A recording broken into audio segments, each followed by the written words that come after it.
Okay, this morning, I like to do my lecture first. Then I will leave time for you to do the presentation. Okay, this is a very important topic. So I like all of you, make sure you understand it. Okay, we will have assignment pretty soon about the hypothesis testing, okay? All right?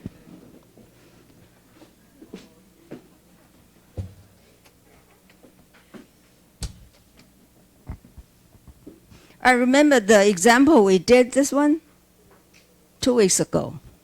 Okay, this is the example about Woody's restaurants. Okay, all right? And we do the hypothesis testing for, I think we have done for N and P. Okay, the coefficient of N and P. So this is the beta 1, beta 2, and for the I is beta 3.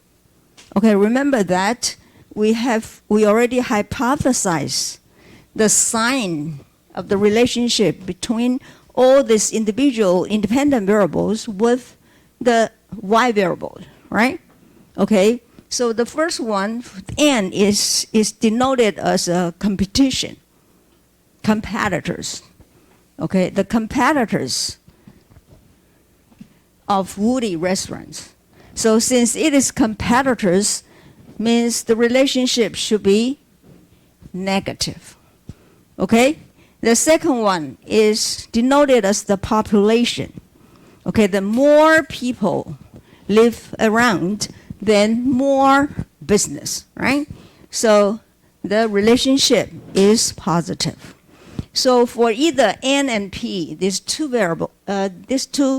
coefficients, we already hypothesized the directions. Means one is positive, one is negative. And we say this is one-sided test. Remember that?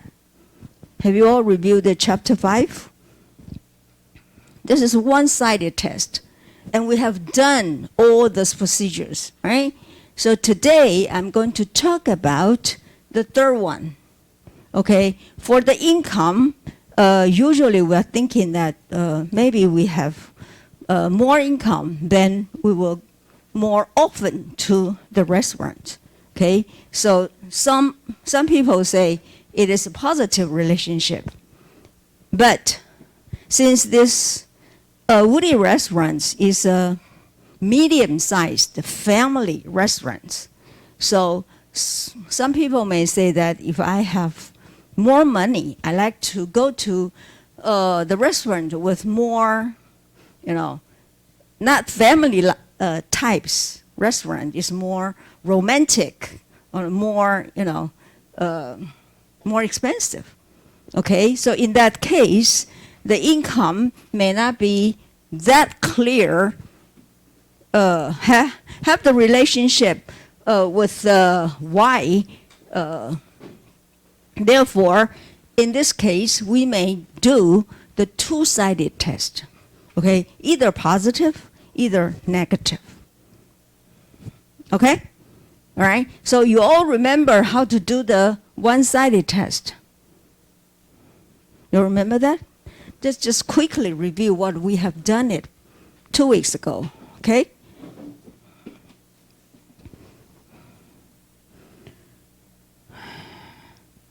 So the first one is working with the beta 1, and which is N to the Y. So negative relationship.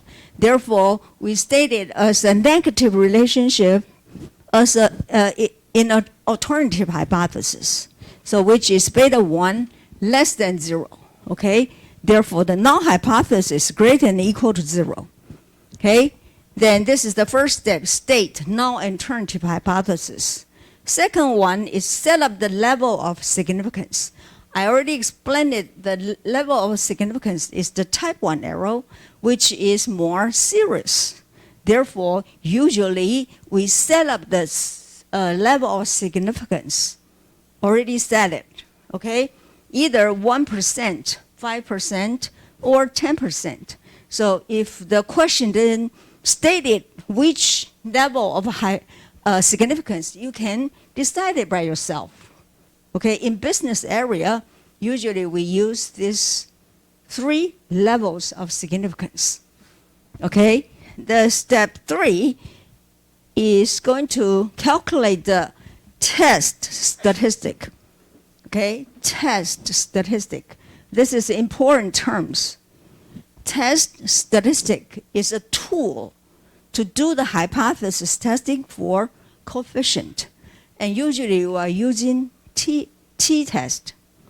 Okay? The t-test by formulas is using the coefficient divided by standard error. And it's already shown in the report. Okay, look at this one. This is the beta one, so I note it as a T1. Then negative 4.421. So if you look at the report, the output from the EBUs is already done it, negative 4.421. Okay, so just reading the report, okay, you don't have to calculate by yourself. But theoretically, you need to know that what this is coming from. Okay, usually it's using the coefficient divided by standard error. It turns to be test statistic T.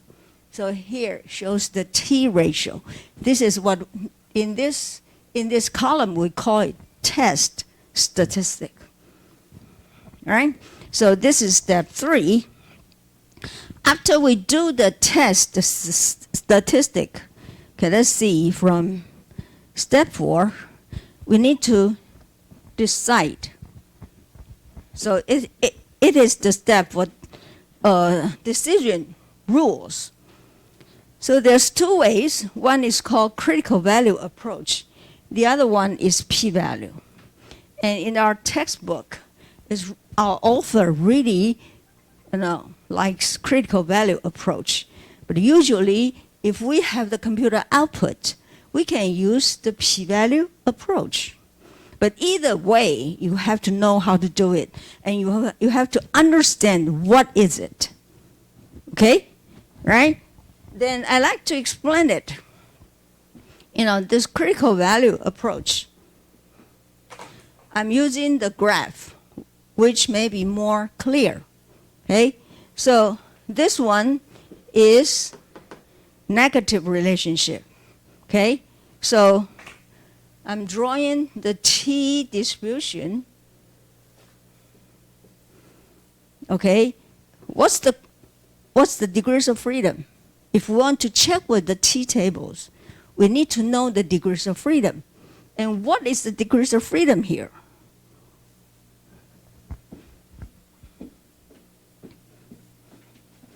From our output, how many sample size do we have? I think this example is 33. Okay, we have 33 observations. Okay, look at this one. Using observation 1 to 33. So we have 33 observations. Then we have constant NPI. So this is all estimation. Okay, so 33 minus 4 is 29. So degrees of freedom is 29. Okay, so since we're working with the negative signs, so which is the negative signs in the real line is on the left-hand side. Okay, so left-hand side, and what is this determined for? This is called alpha significance level. Okay? So if I'm using alpha is 0.05, means the area here, you have to pretend it, or the curve is extended up to the negative infinitive. Okay? So this area is 5%. If we decided this level of significance at second step, 5% level, then this will be the rejection region.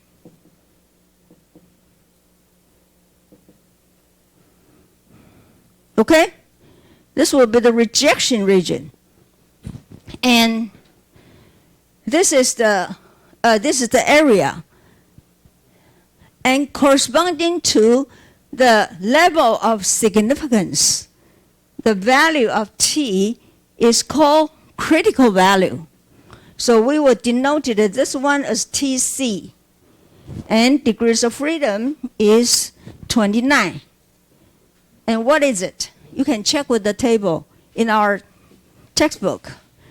Would you tell me what's the critical value?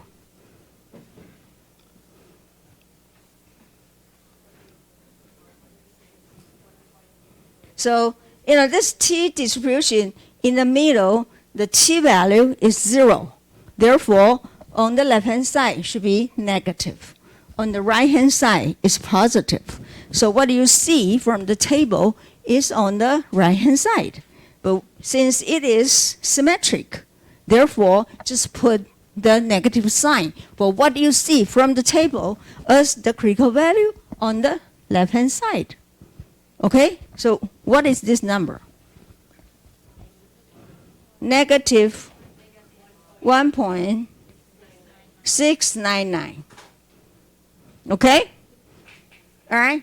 So when we say the critical value, this is from step 2. Okay? For this side is from step 1 because we state the alternative hypothesis less than 0, right? So then step 3, we calculate the T value, okay, which is this one. Okay, so this means that in our example, I'll show this one. The critical value, negative 4.421, where is it? Somewhere here, called negative 4.421. Okay? So since it is false on here, which rejection? Which region is falls on the rejection region, right? Okay? And how do we decide the rejection region? By alpha level. Okay, understand what I'm saying here? So alpha level decided the rejection region as well as the critical value. And this alpha level is, we have to compare the alpha level using p-value. And what is p-value? The p-value is the area of your test statistic. Okay? So I will check what's the p-value here. Okay? Then we can see the p-values from output. We do have the p-value here. Right? Very small. Okay? But remember, since we run the output, okay, we run the data, but we didn't give the computers. What we do is one-sided test or two-sided test. So usually from the output, no matter what kind of statistical package, they're reporting the two ways p-value, not one-sided, it's two-sided. So in order to get one-sided, you need to use these numbers divided by 2 in order to get one-sided, since this p-value is two-sided. Okay? And, this is really small. Either I divide it by 2, it's even small, right? So I'll show that the area here is 0.000,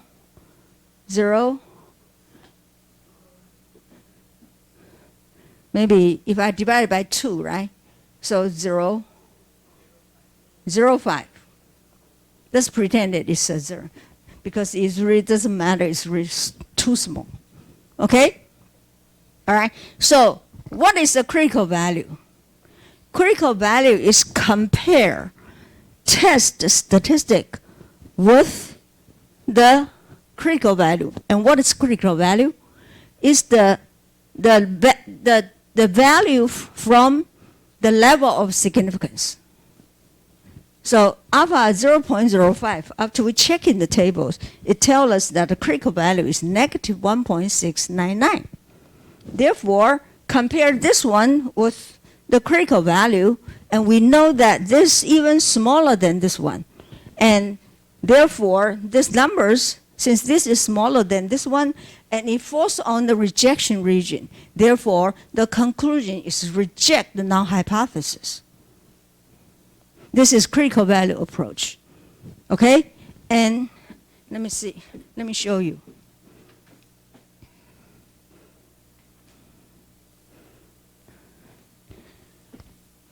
The critical value T is the value of test statistic that corresponding to an area of alpha level of significance. Okay? In the lower tail of the sampling distribution of the test statistic. Lower tail, why do I say lower tail? It's because we are working with the alternative hypothesis less than 0. Therefore, it's lower tail. And on my right-hand side is upper tail. This is the terms from, usually we do the hypothesis testing. Okay? So for example, we choose alpha as 0.05 and the level of significance. So the critical value is for 0.05 and 29 degrees of freedom, okay, is negative 1.9699, just same as what you check it from the table, okay? So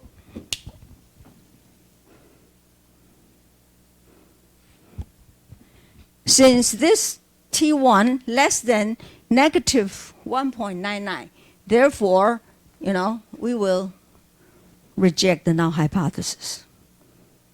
So this is what we call critical value approach. And what is the p-value approach? Okay, look at these terms. P-value, what is the p-value? P-value is the probability that provides a measure of the evidence against the null hypothesis provided by the sample. So, in other words, the p-value is the lower area of the test statistic. Okay? And from the computer output, we know that the p-value is that small. Okay? So this is usually what we say. If I can, using the computers to check the p-value, then it tells us that the probability is 0.0000631 something. So it's pretty close to what we have it had from the output, right? Just divided by 2. Okay? Then, our books just combine the 4th step and the fifth step. Usually, you can combine this one together, but I like to make it more clearly, so I make it as a step 5, and I make the conclusions. So I say that because T1 negative 4.421 less than negative 1.699, or because p-value is smaller than 0.05. So compare this ones. This one's all falls on the rejection region, right? This number is smaller than this one. The p-value is smaller than the alpha level. Okay? So reject the null hypothesis. And we do have these 2 rules to decide whether we reject or do not reject. Okay, when we reject the null hypothesis, what's the conclusion? This is the real conclusion. Okay, reject null hypothesis is just saying that you reject the null hypothesis. You haven't said any conclusion yet. So this is the conclusion. So you have to say there is enough evidence to infer what? Alternative hypothesis, because alternative hypothesis is our research hypothesis. It's our purpose. So when you make the conclusions, you need to make according to the alternative hypothesis. So if we reject the null hypothesis, means that we have enough evidence to infer the alternative hypothesis. Is that clear to all of you?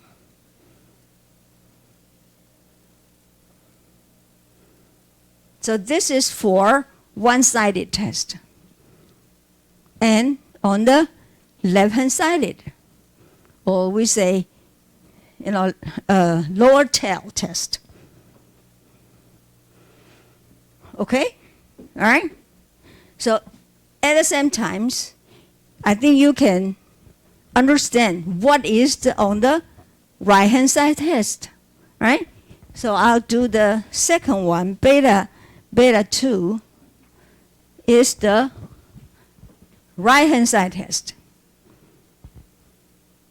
Okay? So can you tell me that when I draw the diagram, since it is on the right-hand side, so I'm going to draw everything on the right-hand side, right? So I do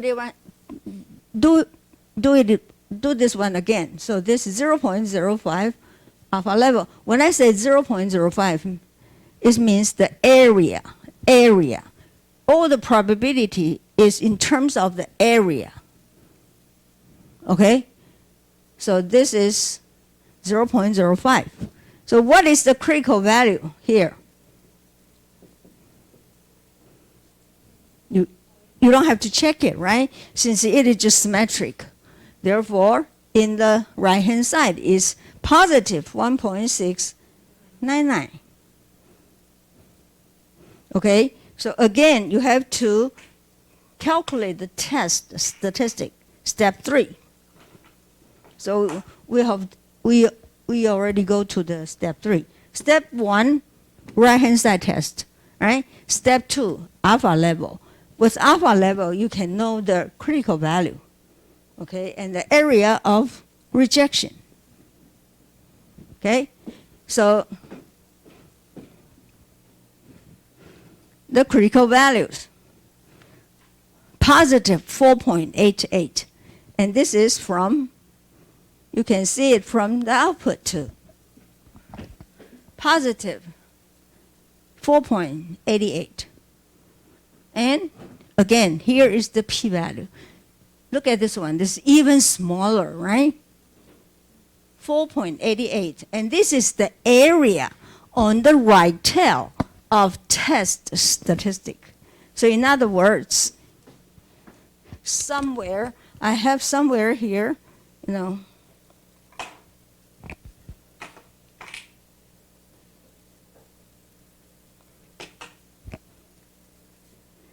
positive 4.88. So which is on the rejection region, right? And the area, the lower tail, and the upper tail of 4.88 is even smaller. So which you can see it from here. Okay? So again, this falls on the rejection region.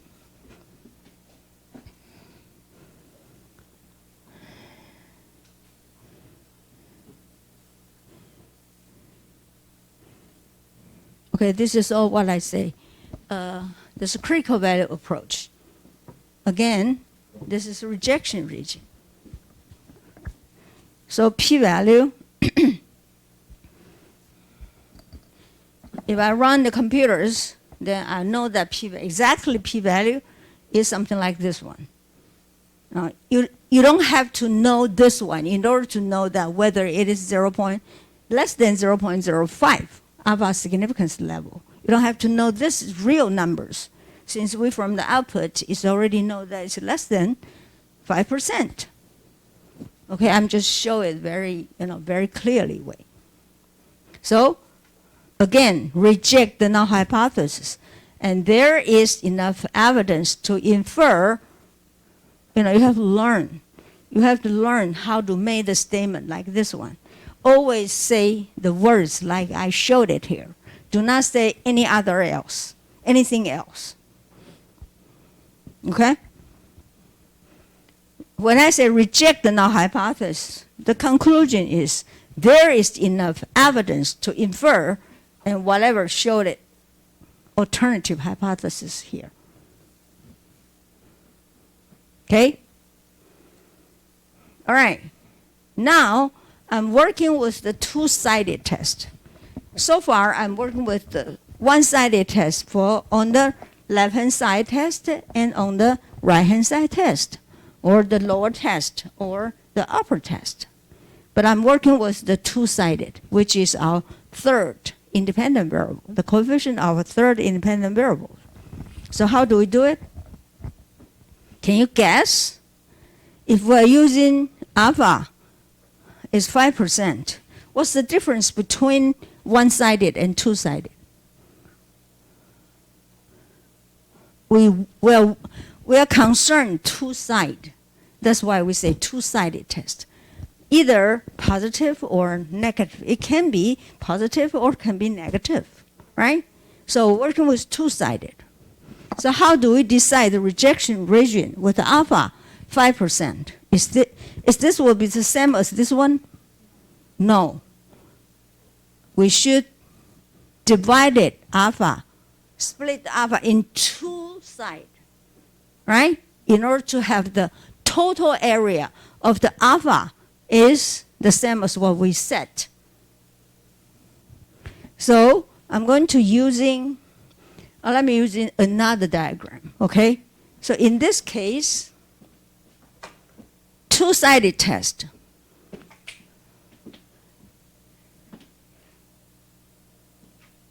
So again, we have 29 degrees of freedom, right? And this is 0. For two-sided, and since it is symmetric, what's the rejection area? I should have two rejection area. One is on the right-hand side, the other one is on the left-hand side. And this area is, equally split my original alpha level, right? So this one will be alpha divided by 2. And this area will be alpha divided by 2. So I have two rejection regions.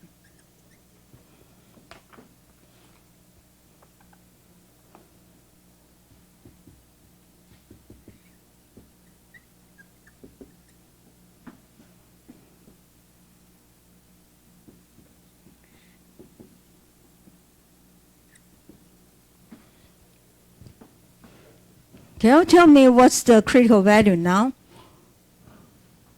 Is it the same as what I just have it? Positive or negative 1.9699? Of course not, because the area is different, right? So what's the number? What's the critical value here? So this TC29 for 0.025. This is 0.025. So what is the number? You have to check with the table. So what is it?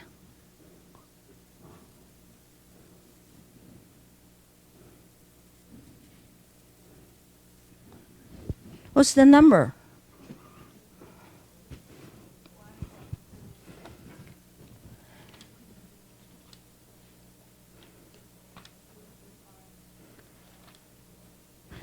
.29 degrees of freedom. And now, what do you have to see from the column?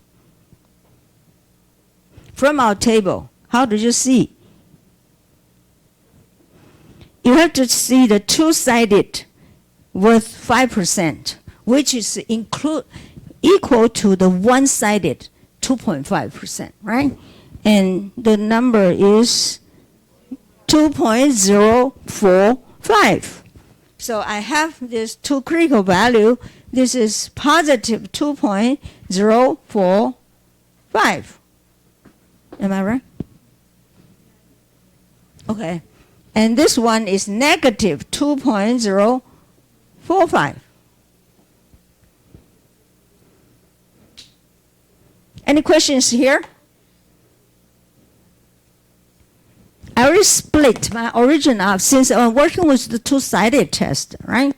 So I split my original alpha significance equally on two-sided. So 0.05 divided by 2 is 0.025. So 2.5% for each side. Total is 5%. Therefore, since the rejection region on the tail is really different, therefore, the corresponding critical value will be different. Therefore, the decision rule will be different, right? Because they compare the different numbers. Understand what I'm saying here? You really have to understand it, okay? Somebody memorize it, but I don't know how they do it. But do not do that, okay? Just understand what I'm saying. And is the diagram help you? Why I'm using the diagram here is because I thought, from my learning, process, I know the diagram like this one helped me.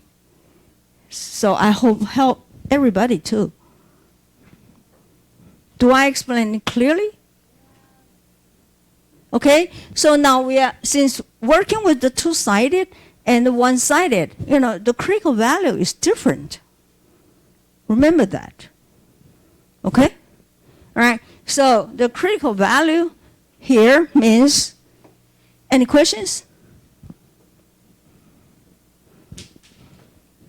So this one is saying that no matter what my test statistic, then I have two rejection regions. One is on the right-hand side. The other one is on the left-hand side. Because now I'm working with two-sided. Because in the theory, I don't have directions with my coefficient, right? It can be positive and can be negative, although as long as it is not equal to 0. Therefore, what is the state? What is the null hypothesis or an alternative hypothesis?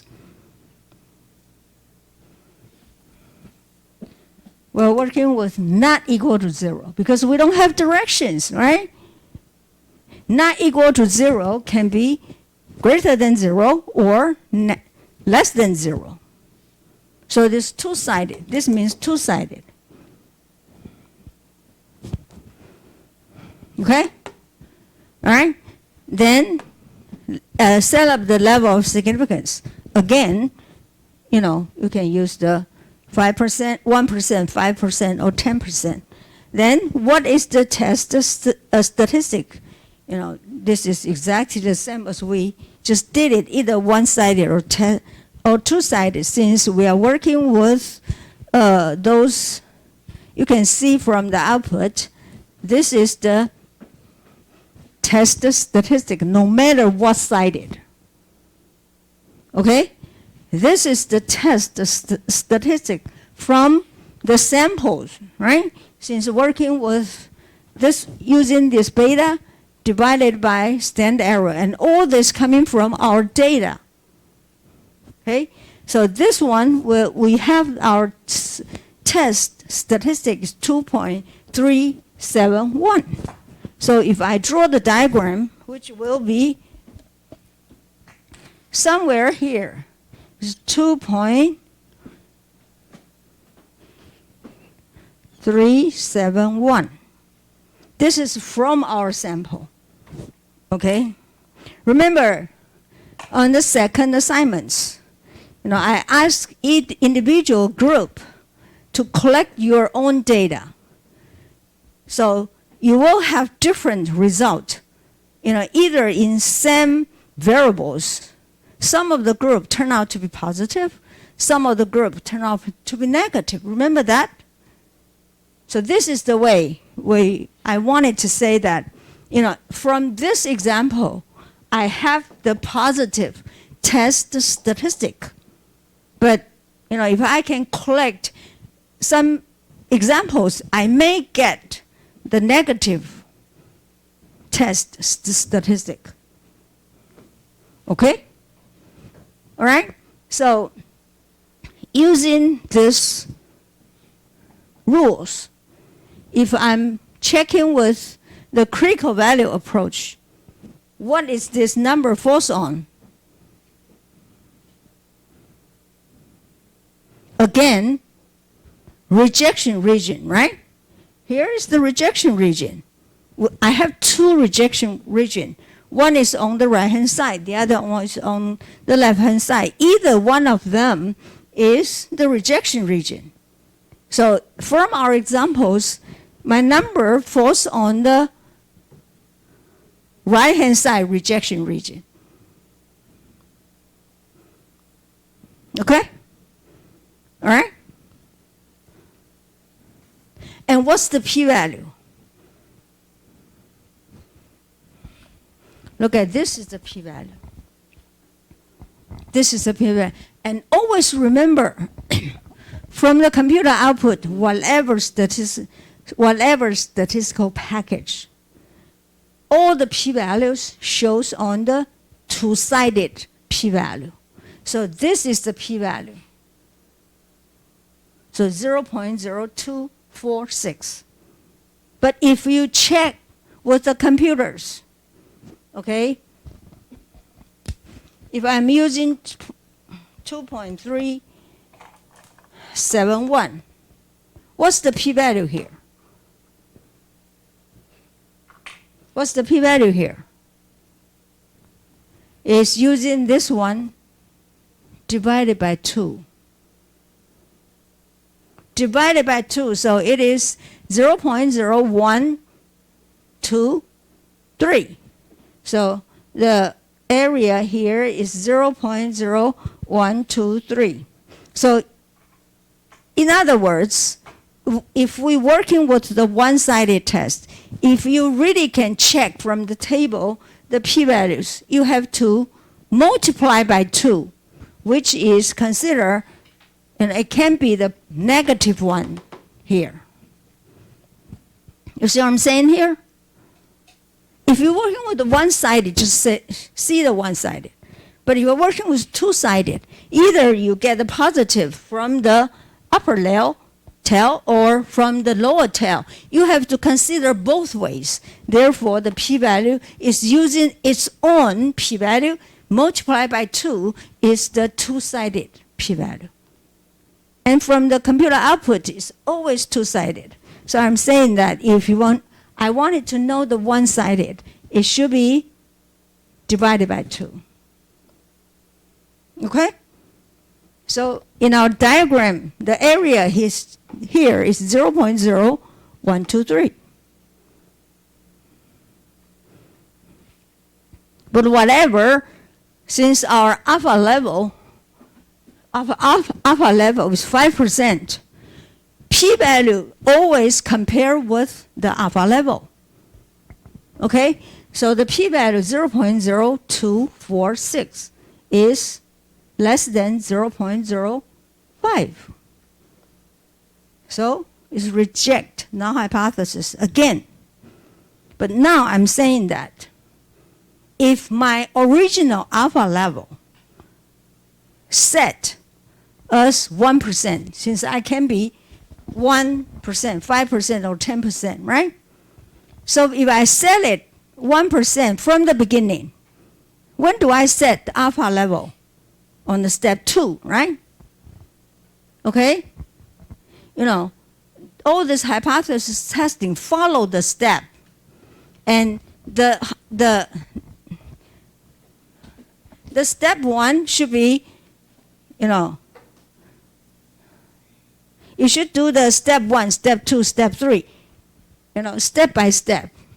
You are not able to, you know, go to the conclusions, then went back to change your alpha level. You see what I'm saying here? The alpha level is already set, then set it. No change.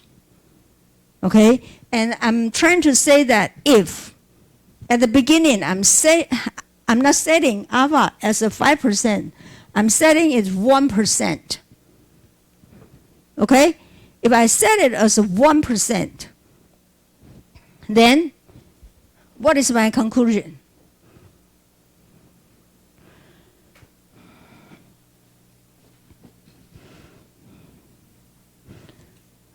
If I set it 1%, this is 4.045. It's not my critical value. Okay, I have to check it, my critical value again. Then what is it? Can you tell me? If I set it as a 1%. So this one, let me change it. If I set it as a 1%, okay? So this one will be 0.005, right?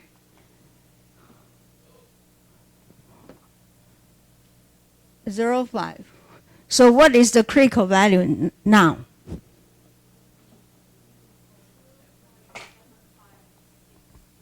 Okay, it will be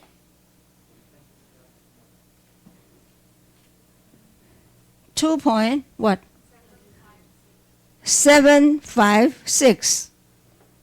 Okay, in that case, what is my test statistic? My test statistic again is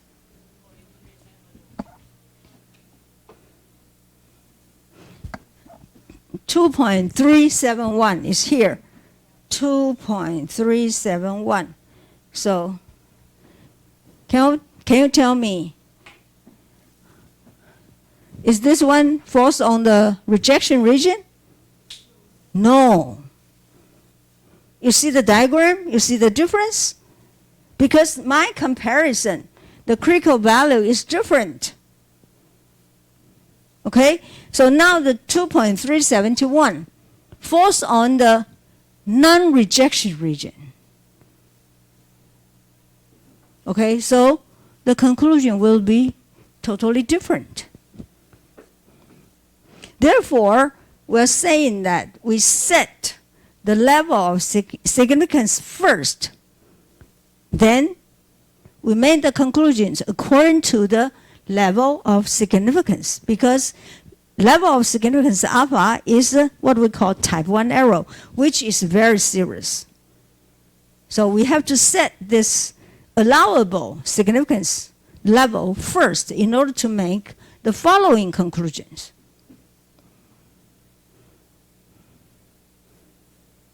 Okay?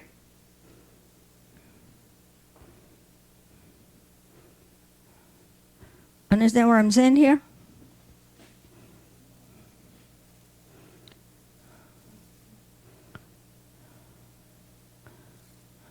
Any questions?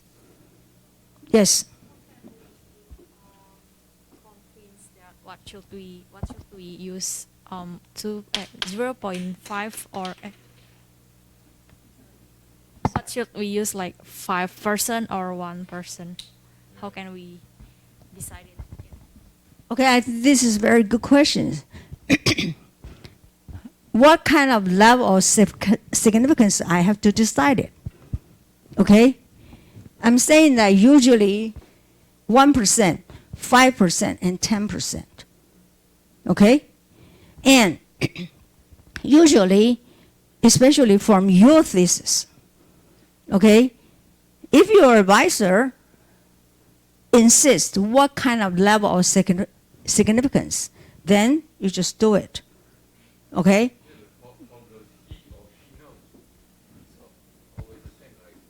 What makes you feel like you have an intuition, or because we're doing we're not supposed to, like. I haven't finished yet. Okay? Usually just 1%, 5%, or 10%. Okay? So usually if you see the articles, especially for published articles, they will not set either I want it to 1%, 5%, or 10%. they were saying that if alpha level is 1%, then what's the result? If it is 5%, then what's the result? Then if it is 10%, what's the result? And usually, the EViews, did you see the sign here? This is from the output. Did you see the sign here? Look at these 3 star signs, means significant at 1%. So if you compare these p-values, which is smaller than 1%, it will show 3 star signs. That is, alpha level made it very strict, only 1%. So the output give you 3 star signs. And look at the 2 star signs. Its alpha level is 5%. Whatever is smaller than 5%, it will show 2 star signs. Okay? Then there's one situation is 1 star signs. 1 star signs means 10%. So you can see from the output with the star signs to see, how significant of hypothesis testing. By telling 1 star signs, 2 star signs, and 3 star signs. So the more stars, the alpha level is smaller. Okay? And what is no star sign? What does that mean if I have no star signs?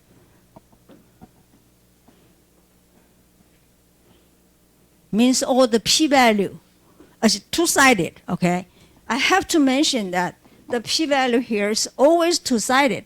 But if you are working with one-sided, you have to divide the p-value by 2.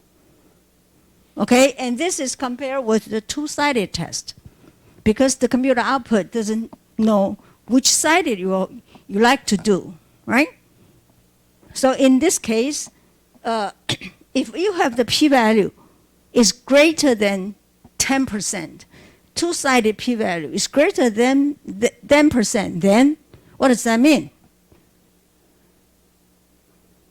There's no star signs means do not reject the null hypothesis. All the star sign shows the level, at what kind of level significance that the conclusion is reject the null hypothesis.